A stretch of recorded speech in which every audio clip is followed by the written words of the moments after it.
Hello my future teachers समस्त more good morning प्रणाम मी आपण मन को गोटे लास्ट टिप दबा पाई जाउची जोटा कि आपण को फुल मार्क सिक्योर करबा निश्चित भलो मार्क सिक्योर करिवारे सहाय्य करिवो। गोटे छोटे टिप मु तो आपण मन को दउची मात्र आ अल्प समय रहिला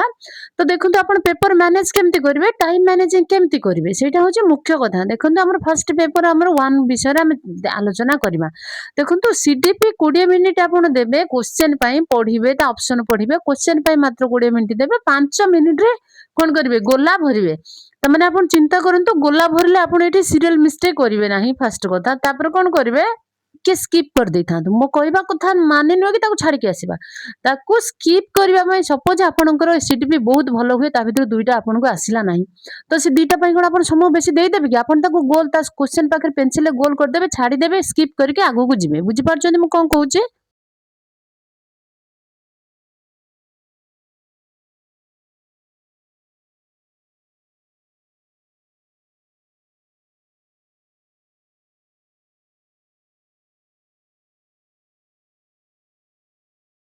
सेम टू सेम करिवे माने जेमती 20 मिनिट क्वेश्चन माई देबे पूरा आंसर 5 मिनिट रे आपण गोला भरिवे आउ बेसी समय नेबे नाही। गोला भरिवे छोटो वाला पेन नै कि जाई नथिबे मु आपण कहूची जार टिके माने मुनोटा टिके ओसारिया थिबो ताको नै कि जिवे। तापर इंग्लिश रे कोन करबे 25 मिनिट्स देबे 5 मिनिट टिके बेसी देबे इंग्लिश रे काहे कि ना सेठी हम आपण मानकर ग्रामर थिबो पंक्चुएशन मार्क गुडा को थिबो त आपण टिके ध्यान देई कि आपण इंग्लिश टा करिवे 5 मिनिट अधिक देबे हे गेला। तापर देखंतु मैथ मैथ पई आपण 40 मिनिट देबे मैथ हमर कैलकुलेशन बेस रहउची से पई 40 मिनिट देबे आ गोला भरिवे 5 मिनिट रे 5 मिनिट रे आपण को 30 टा गोला भरिबार अछि। ता आगुर प्रैक्टिस एबे बसी बसी गोला जत्ते जल्दी हबो गोला प्रैक्टिस भरिबा आरंभ कर देथांतु ठीक अछि। तो एबे तिके पेपर 2 को देखिबा।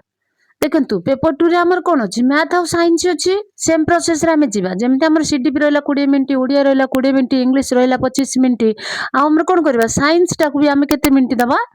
5 मिनिट दबा बट इंग्लिश टाको 25 मिनिट दबा कहीं सेठी ग्रामर थाए तार छोट छोट जिंस को नजर करिवार अछि। मैथ रे आपण 40 मिनिट देबे 5 मिनिट रे गोला भरिबा स्टार्ट कर दियंतु आपण माने एबे भी गोला भरिबा रफ रे गोटे रफ रे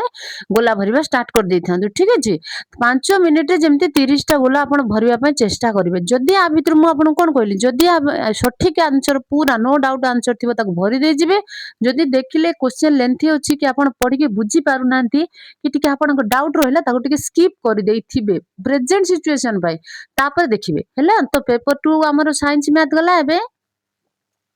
मध्य सेम सो से हमर 60 मार्क रोज ना सेटा तो हमर सेटा को भी टिके देखिया को पड़िबो हैला। तो आ गोटे कोन कहूची आपण मन को गोटे छोटिया ट्रिक टे बतौची देखंतु सपोज आपनकर कोनोसी गोटे पेपर आपन को आसे नाही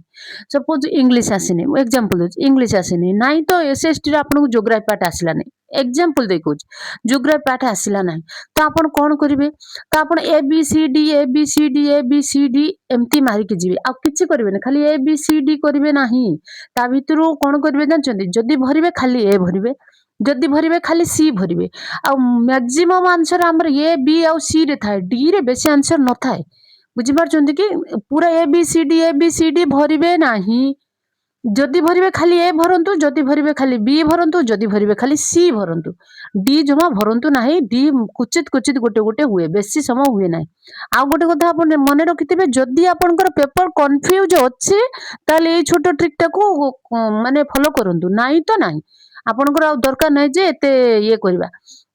जदि आपण जो मु कोन कहली जदि आपण देखिले क्वेश्चन आपन पाखरे माने जोटा जोटा डाउट रहिला जदि आपण को आगरे की पछरे इशारा जदि एग्जाम हॉल सेमते फैसिलिटीज मिलिला आपण भी आइडिया एक्सचेंज करि पारंती जदि आपण सिचुएशन देखि कहबे बुझी पारचंती तो सिचुएशन देखि किरी आपण सेटा को डिसीजन नेबे। बट आ गोटे कथा रहला कि फालतू रे टाइम वेस्ट करंतु नाही पेपर पेन आपण मानकर पेपर तो रफ पेपर बुझे मैथ पय देबे अलाउ करिवे नाही आपण को पेपर एडमिट कार्ड साथे साथे आपण को आधार कार्ड भी नेकी जाई थांतु कारण गोटे गोटे जगह रे आईडी प्रूफ भी मागुचंती आउ ऑर्नामेंट सब कोन करचंती कि देखंतु ऑर्नामेंट जदि खोलिबा कथा कहबे खोली कि जदि आपण को पेरेंट्स थिबे तांको दे दे कि जिबे ठीक अछि। मो आज एतिकी आपण समस्तଙ୍କ ପାଇଁ ମୁଁ ଠାକୁରଙ୍କ ପାଖରେ ପ୍ରାର୍ଥନା କରୁଛି ଆପଣ 100% रिजल्ट करिकरी आसंतु पेपर बहुत भल करंतु ऑल द बेस्ट आपनको ठाकुर सहाय्य करंतु हड़बड़ हबार प्रश्न नाही बहुत ब्रेन स्ट्रॉम करके चलंतु आपण माने भल प्रैक्टिस करचंती कॉन्फिडेंट निज ऊपर रखंतु भल प्रैक्टिस करचंती भल रिजल्ट करिवे बोली विश्वास रे एग्जाम हॉल को एंट्री करंतु थैंक यू मु आउ थरे भी आपन कहूची ऑल द बेस्ट बुझी पारुचंती।